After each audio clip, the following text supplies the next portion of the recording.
My name is Rahul Bhatia. I'm an engineer by profession. I have a question that has been in my mind for quite a while now.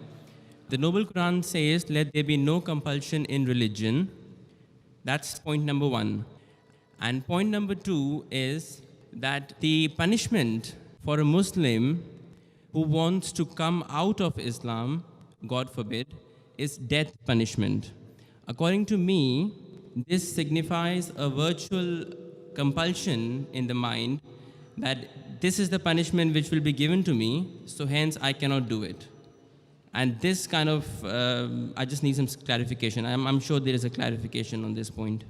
That's a very good question. He hasn't given the reference. First, he quoted the verse of the Qur'an from Surah Baqarah, chapter number 2, verse number 256, which says, "La ikraha fid deen," there is no compulsion in religion. And that is part of the deen, that you cannot force anyone, you cannot compel anyone with the point of the sword or the point of the gun. His next question is that if any Muslim leaves his religion and becomes a non-Muslim, becomes an apostate, then the penalty is death. So isn't this a sort of compulsion?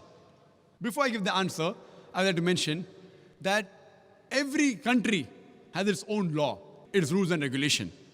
And most of the countries, one of the highest punishments is for treason. For example, if a person is working in the army and if he leaks the important thing of the country, all the vital points and the information to the enemy, it is called as treason.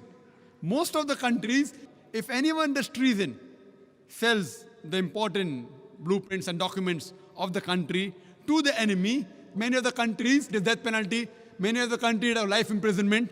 So now if I tell that what kind of a country is this, in where I'm compelled by the country not to do certain things, what is wrong is wrong.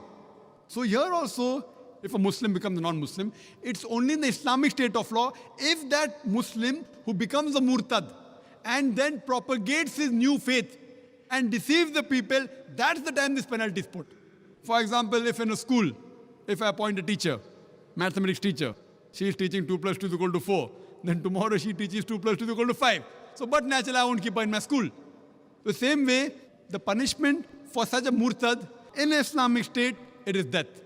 This will not be called as compulsion. It will be a person who has strayed away from the truth to the falsehood. But as far as making anyone accept Islam, no Muslim can force any non-Muslim to accept Islam at the point of the sword or at the point of the gun. What we have to do is we have to convey the message. If you like it, you accept it. If you don't like it, no problem. Our job is to convey the message. It's mentioned in the Qur'an, Surah Ghashiyah, chapter number 88, فَذَكِّرْ نَمَّا أَنْتَ مُذَكِّرْ.